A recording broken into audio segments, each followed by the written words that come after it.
Hello and welcome to Talk of the Game. It's literally just finished over at Selhurst Park and it's finished Crystal Palace 0, West Ham United 1, just our second win of the season, but we're wiping our brows. Tom, what did you make of that? Absolutely fantastic. Exactly the performance that we needed after the first few months, almost it seems, to the season. What a way to come back after the international break. I think not just as, I think that the team as a whole today all pulled together, and it was a fantastic performance. The West Ham that we know are capable of, but I think there is still a level to go above what we've seen today. But it's a great start, especially back after the international break. Well, a level above, we've still got to go, says Tom. Well, let's talk about the game itself. Mitch, when the lineup came out, changes by Slav, 3 at the back, Antonio right wing back. What did you make of that initially when you saw it? I was a bit disappointed, obviously, with Antonio at right back. I think most of us, well, we assumed he was going to be at right back, but most of us were obviously disappointed with that. I'm happy to say, obviously, I've been proven wrong. But the rest of the team I thought was okay. But for me, the biggest point of it all was at least he tried something different. He wasn't just sort of trying the same thing over and over again, which Bilic was sort of guilty of in the past few games. So we mixed it up, and obviously it worked. So I'm as happy as you can be. Tom, do you think it was a risk he had to take as well? Mitch says he had to change something. Do you think it was a risk or a well-educated guess? How did you see that lineup? I think he had to take a little bit of a risk, but I think after the way that Pedro Obiang played in the game against who was it now? Was it Middlesbrough? Sorry, that we had. He was fantastic. I don't think he could have dropped Obiang, and actually having another man in midfield sort of counteracted with Palace because they were short in midfield in the first half. So I think he took a calculated risk, but I think it paid off because if we hadn't have had Cresswell at left wing back, I think we might have struggled. But I think it was like I said, it was a calculated risk, but thankfully today it's paid off. Well, Tom, what did you make of we took the lead through Lanzini, but even before the goal, if you told a neutral that one of these sides were second bottom in the league, the other one was 8th or wherever Crystal Palace were, they wouldn't have guessed it was West Ham, would they? No, we were exceptional. That first 20 minutes was just like West Ham last season, pulling all the strings, coming out the traps quickly, and it was fantastic to watch. And I think really the catalyst for the team today was Cresswell. I think having his presence back, helped not only the team but the defence. They felt a lot more safe at the back almost, and he was absolutely outstanding in that first half, and the assist for Lanzini's goal. And that's what we've missed: someone that can attack down a wing and can defend incredibly well as well. And I think having him back today spoke numbers, really. Well, you're right. He did make the difference. He almost made the difference for Crystal Palace at the end of the game as well, but we'll come on to that. Mitch, you get 2 types of goals. I think you get an individual goal, Payet against Middlesbrough, but then you get a team goal. What a goal that was for us, wasn't it? Yeah, that's the sort of goal you could watch over and over again, isn't it?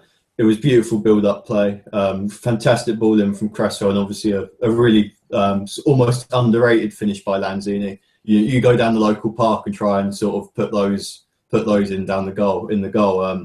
He sort of had to open his body up almost and side foot sort of in the opposite corner to what would have seemed easier at the time. So yeah, it was a sort of goals we've missed this season, that's for sure. Well, let's jump to the end of the first half now, because we've got a few players we want to talk about, and I want to talk about the manager as well. Mitch, the penalty, Stowell penalty for you, Ogbonna kicking the back of Benteke, albeit you didn't see him coming, etc. But was that a pen for you? Yeah, definitely. I think that it was a bit clumsy from Ogbonna, but at the same time, in those sort of weather conditions, I think the ball and the players around you seemed to move a lot faster than you're sort of expecting. But yeah, it was a stonewall penalty for me. See, I'm not going to criticise Ogbonna too much. You could say he was a bit clumsy, but he didn't really do much wrong. He meant to just clear it. It's not. He couldn't really see Benteke. I can only assume perhaps maybe he didn't get a shout quick enough from someone to say man on. Then he might have moved his arse a little bit quicker. But if he's not getting that communication, but we don't know. But Tom, what kind of penalty is that? I tell you, I've taken penalties like that on FIFA this year. I mean, they were shocking, and that is woeful. I don't know why he's taken it. I guess the thing is, why was Cabaye not starting? because I thought he was supposed to be their main man in the middle, and probably he would have taken it. But I mean, the conditions, maybe Adrian in his head, who knows? But I tell you what, that was a woeful penalty. We were let off. Tom, is that a striker with too much confidence, do you think? Yeah, I think so, because obviously he scored a hat-trick during the week, and he stepped up to it as cool as you like, like he was going to slot it home. And so, it backfired on him, and it was an awful finish. But it's weird to see him not score. I honestly thought, because he really is a man in form at the minute for club and country. So it was a surprise to see him miss, yeah. Then we saw the other side of Benteke about a minute later. Mitch's header coming off the post. Let off for West Ham, do you think? Sorry, what's that? What was the last bit? Benteke's header, do you think that was a massive let-off for us at the end of the first half? Yeah, the second he made contact, I thought it was in. It was obviously inches away. It didn't, if you watch the slow-mo replay, it didn't look like Adrian had it covered either. So you can't give a player who has the heading ability of Benteke those sort of headers. We definitely got away with one. Mitch, how do you think the second half went up until the massive talking point, which we're going to discuss in a minute? But given the first half and the second half, were you happy with the way we were playing, etc., or do you think we kept Crystal Palace at arm's length throughout? Yeah, we went into our shell a little bit. Cabaye coming on for them completely changed the game. When I heard that Ledley was starting, obviously what Tom said about Cabaye is a good point. When I heard Ledley was starting, I thought we were in for a good shout here. But yeah, we were a bit sort of, I don't know if Bilic said at half time, we have to win. Let's not show off too much. Let's not get too fancy. Let's just get stuck in and try and hold this 1-goal lead. Obviously, it worked, so I can't complain too much. But I would have liked to have seen a bit more energy in that second half. Tom, were you worried with the way?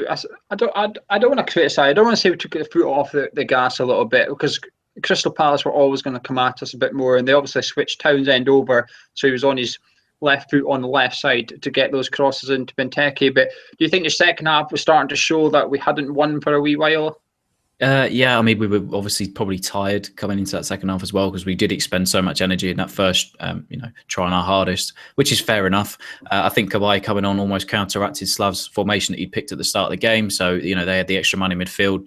I mean, yeah, the thing is, I think the fantastic thing today is the fact that we did sort of show some resolve, and we can take from this game that, this is a team that is not going to be beaten lightly. And I was obviously probably every other West Ham fan in the world, nervous for those last 20 minutes, because I thought, here comes another late goal to ruin what's been a fantastic game. But no, we showed great character at the end of that game to pull through. And one man certainly didn't help to try and get Crystal Palace that last goal, and that's the referee, Martin Atkinson. Now I'm going to hold my hands up. He is my favourite referee. I praise him a lot, and I'm not going to be too critical of him here, but I'm going to get your opinions first before I slightly defend my opinion and the referee. The first yellow card, Tom, was it a penalty for you? And if it wasn't a penalty for you, was it a booking? Well, look, if Ogbonna's penalty was a penalty in the first half, Cresswell's is a definite penalty in the second half. Exactly the sort of same, both gone for the ball, both half a second late. That is a penalty every day of the week. I mean, how he's seen it as simulation for the angle he was at, I'm not too sure. That is a penalty. It is a carbon copy, of that Ogbonna penalty in the first half. And the referee, I think he's got it very, very wrong there. Mitch, same questions. It's a bit of a strange one for me, because if I know that obviously the laws now are quite soft, but I think even sort of now that most referees would have given a penalty for that all day long. So even if he didn't give it as a penalty, I wouldn't have been disappointed.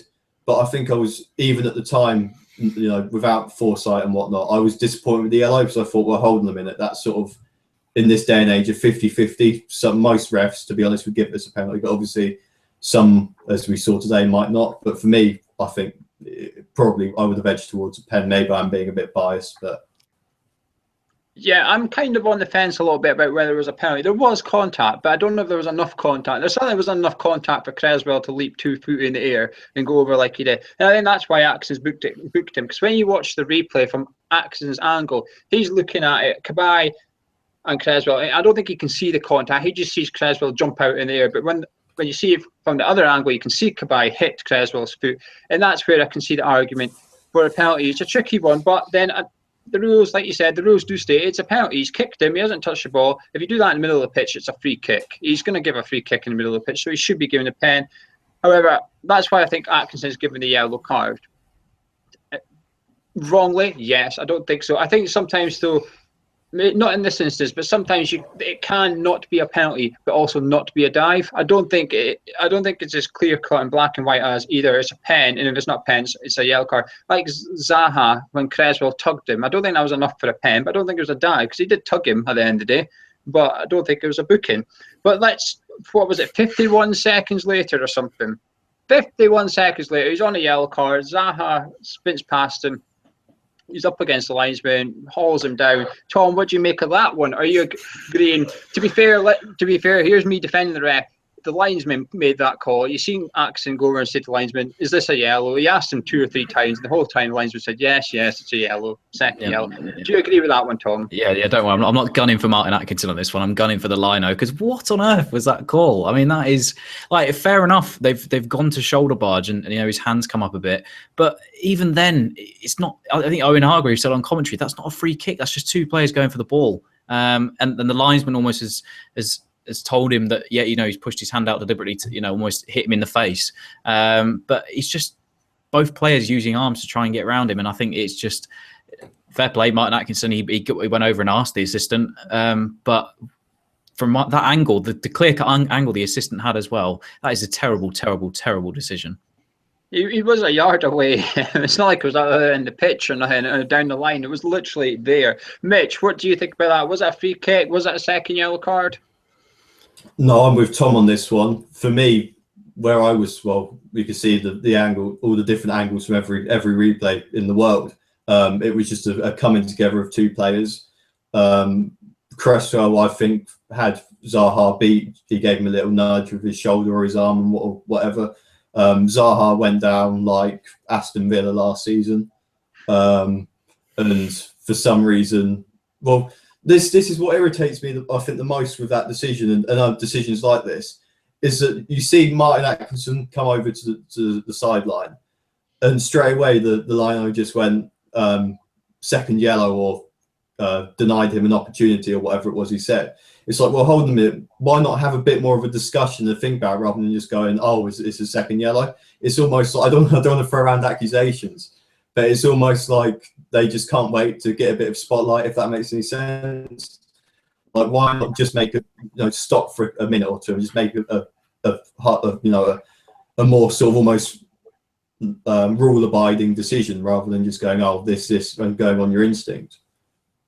Tom, I'll let you respond to that before I give my opinion and move on to the next topic. Oh, no, completely agree with Mitch. It's not responding to that. I think it's just, this is the issue now. We had this issue last season with referees and linesmen making calls like this. It's going to affect us now. I know, obviously, we're going in next weekend, I think, to Sunderland. And fair enough. I think we should win that game. That's beside the point.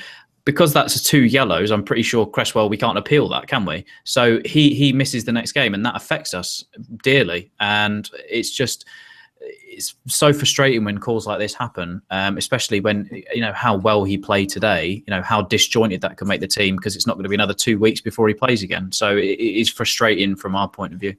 I totally agree. I don't think it was a free kick either. It's a man's game at the end of the day. They were both having a tussle with one another.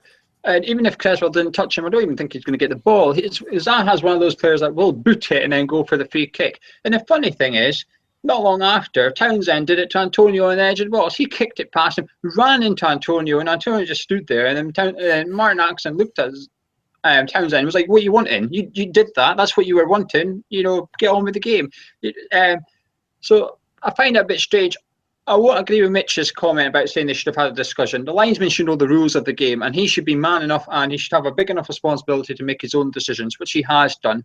And Martin Atkinson clearly doesn't know if it's a yellow card or not, and he's got to rely on his assistants to give him the yes or no answers at times like that, and that's what they're there for. But it could have been a risk, but I've been very critical of Bulich's subs. Now, for me, because he got the team right at the start of the game for the first time in a long, long time, he hasn't had to make subs at half-time. He hasn't had to make subs to change his tactics. So because his tactics are right on, he's actually got 3 subs to use today instead of 1 or 2. in the first one he did, he took off our luxury player, took off Payet, put Fernandes on, tied up. Tom, is that a bit of a risk? Is that fair play, Bilic? You know, at least you're. I've declared on a couple of reviews now, I've said Bilic has to get some balls. And tonight I thought he got some balls by taking off Dimitri Payet and saying, you know what, I don't care if you're the biggest name, you're coming off, I'm putting on someone who's going to work hard and we're going to defend the win. I agree with that, yes. But 50-50, I think also that he played twice for France as well in the qualifiers. So I think he's maybe just thinking that he's travelled a bit, get him off with 15 minutes to spare. But yeah, fair enough to him. You know, he took him off. I would have probably liked maybe at that point for him to put on another defender, because obviously he put on Nordveit with about 5 minutes to go, and I thought maybe that should have been the change to get someone else in there, especially with how Palace attacked us those last 15 minutes. But no, fair play to him, like you said, he got it right today, and he had those 3 subs available to him, and he wasn't afraid to take, you know, the main talisman off. Tom, what a save at the end there! High long ball into the back post. Was it? I want to say it was Ward that won the header, but I'm not 100% sure who won the header. But what a save! I'm very critical of Adrian, very, very critical of him. But he saved us the points there. Yeah, he did. I mean, like we said, we are critical. I think a lot of us would prefer Randolph's start over Adrian, but the thing is with Adrian, he really is he's a true shot stopper, and he's very athletic, and he has the ability to make saves like that. You know, that's coming full pelt at him, and he's made an unreal tip save to take that over the bar. And full credit to him, he really did save us there. And like we said, we have honestly been very critical of him and his distribution in the past, but no, he's saved us the 3 points there. I still think his distribution was questionable today, but it's still always questionable with Adrian. His distribution is always shocking. We'll get on to individual performances in a second. Curveball away from the match. Mitch on the bench, or should I say lack of bench, was Randolph. Randolph was not on the bench tonight. Now I'm going to throw a very strange question out there. Do you think he's being disciplined? The reason I ask is we got told it's been kept in-house, and then Randolph plays for Ireland for 2 games. Not on the bench today. Spiegel's on the bench. Do you think maybe he's getting his knuckles wrapped a little bit by the club? Sorry to put you on the spot, but I think the only way we'd be able to answer that question is to also see if Andy Carroll behind the scenes has undergone any. Well, what I will say, sorry to butt in, what I will say is if you read the last physio report from last week, the physio said Andy Carroll's got a few bridges to cross, although he's back in full training. He's got a few bridges to cross before he gets back into the team. So is it just me? Am I reading too much into this, you two, or do you think there's No, he's gone out on the lash. No, to be fair, he might have been disciplined, I don't know, but I mean, from the pictures we saw, he was out on the lash enjoying himself at, 4 in the morning or wherever it was in McDonald's. Yeah, he might have been disciplined. I don't know how far he travelled with Ireland this week, but with no injuries that we know of. But no, I think he might have been disciplined, for going out on the lash and enjoying himself. If use up, yes, Mitch. Sorry. If he was being disciplined, it was a very strange way to show it. You're not going to play anyway, but we're going to leave you off the bench so you don't play. Wouldn't be the best form of discipline. I think when we're struggling right now, you've got to send a message sometimes, and that might sound. It could just be me. You guys that are watching can let us know. If the official site has got the article by the physio about Carroll. I read that during the week, and then I seen no Randolph, and there was a little light bulb in my head. I could be reading into nothing, but let's get back to the game. Now, we normally do this last, but I'm going to do this right now because I want to get into individual performances. Tom, who's your man of match today? Between Kouyaté and Reed, I'm going to have to probably say Kouyaté today. I mean, I could give it to Reed or Kouyaté, but I think Kouyaté was there for the entire match and he performed brilliantly. He muscled Benteke well, but the thing is, so did Reed. So just for the pair of them today, were absolutely outstanding. And I don't think the whole team as a whole was outstanding today. It wasn't just one individual performance, but I think the defenders stood out today in the role that they played, especially having to deal with Benteke. What do you make of Kouyaté's performance, Mitch? Because I've been calling for a couple of weeks for him to come out of centre midfield and get back into defence, because I think that's his position. I've got a couple of people gave me a stick for it, but a couple of people backed me up on it. What did you make of Cech? Do you think he should stay in defence, Mitch? Definitely. He was a lot more of a unit there than he has been in defensive midfield this season. He did an amazing job, as Tom just said, so we can't fault him. So yeah, I would say that when you look at his performances for Senegal as well at centre back, I do agree with you on the fact that I think he is more suited, especially in the Premier League, to the centre back position. I'll tell you what though. What's that, Tom? No, go on, carry on. It was about Zaza. But I was just going to say, also Kiati doesn't have to pass the ball when he's centre back. That's why he looks half decent. Yeah. Mitch, who was your man of match? For me, it was actually between Obiang and Reed, but I've got to give it to Reed. I'll hold my hands up here. I was critical of Reed last season. I thought he was a bit inconsistent, but this season he's proved that he can play at his best at a consistent level. So yeah, for me, he was head and shoulders above the rest today.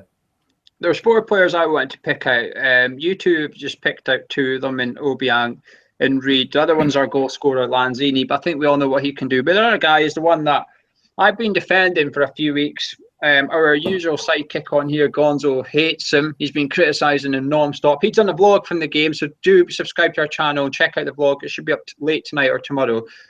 Tom, what did you make of Zaza? Look, I mean, Gonzo might have criticised. I never criticised him. I never once did I say a bad word about him because it's difficult. The Juventus system, he plays with 2 strikers and he's taken, he's had to adapt to the Premier League and he's been playing with a team that's not been playing great. But I think you get Cresswell back, you have Payet and Lanzini in that team, and when they play the way that they did today, he will get those chances and the goals will come. And the thing is as well, the great thing to see with him is, the commentator made a great point. Benteke doesn't move when he's got the ball. He backs into the defender and he likes to nod the ball down and get on the end of crosses. Zaza worked his socks off today. And he, every single loose ball he chased down, every single ball he worked for. And if he shows that every week, I promise you the goals will come because those crosses from Cresswell, Antonio, Payet, Lanzini included, he will reap the rewards of it. And the thing is, like I said, and if he's not having a great game, he can show that same intensity. And I think what's different is the fact that the whole team pulled together today, and it showed a bit of unity and it gelled. We didn't see that in the first few games of the season, and he looked disinterested in those first few games. But actually shown a bit of character today, passed the ball about, creating opportunities and working the ball into space. All of a sudden, he looks interested. He wants to get on the end of things. He wants to make that extra tackle. He wants to get on the end of a cross.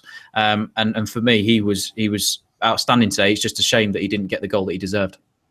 Mitch, your thoughts on Zaza, please. I'm on Gonzo's boat with this one. As you guys probably know, I've been a bit critical of Zaza before he signed, even. For me today, people say, we've got him a chance, because he's not got the service. Well, not being funny in that first half, he had plenty of service. And in order to score goals, you've got to take shots and you've got to take them on time. The BT commentator, I can't remember which one it was, made the point that he takes far too long with the ball. When Antonio played a little through ball into him, he tried to cut in like 2 or 3 times. It's like, well, you should have just shot straight away whilst you had a clear sight at goal. I think that's going to be Zaza's big problem with us. I don't think he's going to be clinical enough, and I'm severely worried that we're going to go into this option to buy clause. I don't know how many games. I think with Zaza, it'd be interesting to see where his niche falls. Carroll, we know his niche is getting to the end of a cross and a header. Zaza, I'm not sure yet we've really seen what kind of a striker he is. We've not seen, he can take the ball from outside the box and create an opening and finish. Because like Mitch said, today he was poor in taking too long on the ball.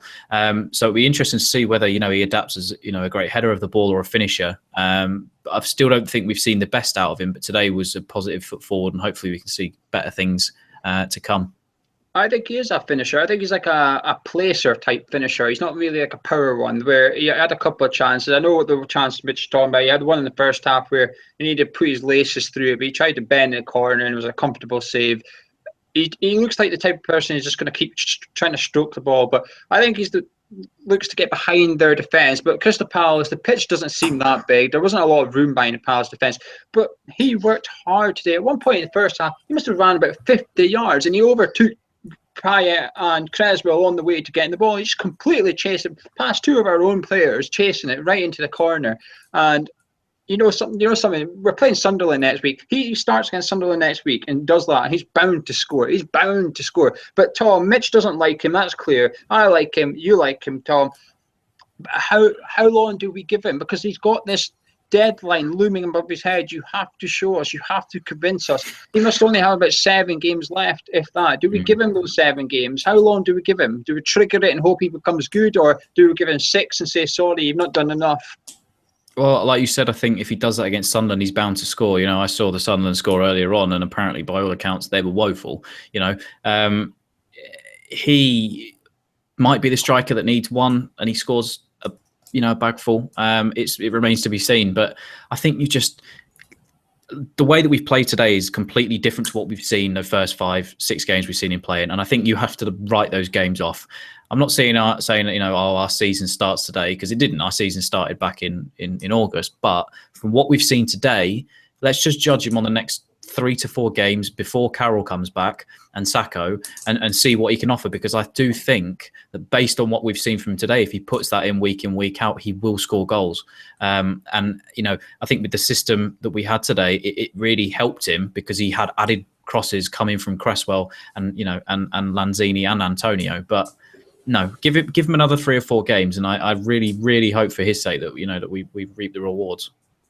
Because it's a hefty price to pay otherwise, and exactly so. Mitch, do you stick with the system for next week? Bearing in mind we've got Creswell suspended. However, I don't know who you could draft in, I suppose, at left wing back. We're going to have to play someone left back anyway. Maybe just try and play Ogbonna on the left wing back, put Collins centre back. Doesn't matter. But do you stick with the same system? It's a winning system after all. It's Sunderland.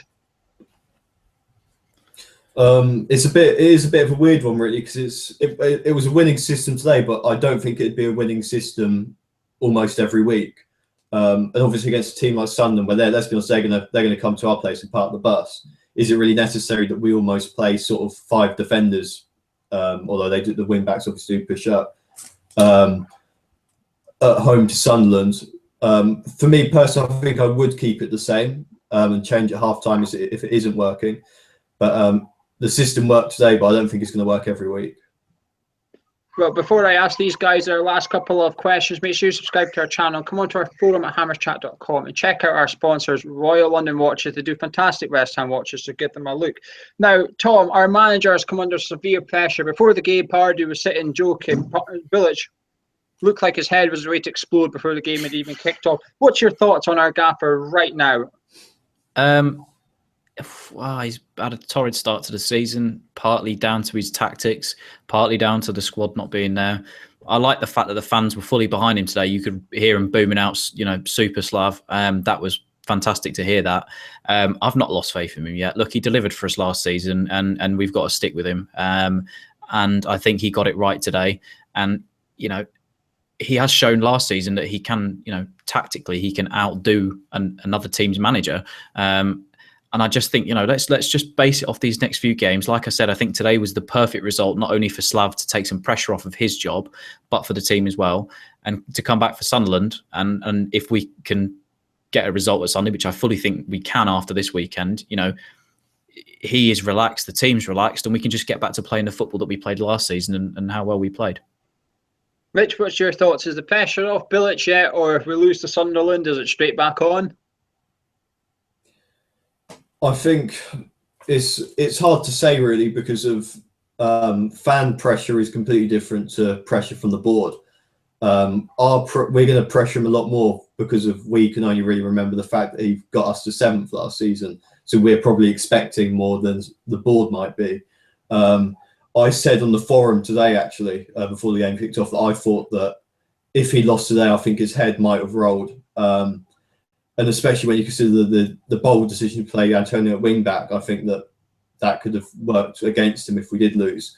But I feel, I like Bilic. I've liked him for the last couple of seasons. I think that we should definitely stick with him even if we do lose against Sunderland next week. Well, you guys have been watching patiently. Thank you for joining us. Make sure you give us your thoughts. Before we go, I just want to say about time. We've seen our centre midfields control the game. At half-time, Obiang and Noble had done the most passes on the pitch, 20 apiece. So it's fantastic to see us actually controlling the game for a change. Dimitri Payet had his quieter game, but West Ham United got all 3 points against Crystal Palace. Much needed. Lanzini with his second goal of the campaign. And Antonio looked half decent at right wing back. Check Chiati. Should he be a centre back and should he move back in the centre midfield? And also, what's your opinions on Zaza? Do we keep him or do we twist and give someone else a chance and write him off? Let us know what you think on our forum at hammerschat.com in the YouTube comments. And make sure you subscribe. Gonda's vlog will be out tomorrow. But that's been Mitch. That's been Tom. I've been Gio. And West Ham have finally been last season's West Ham.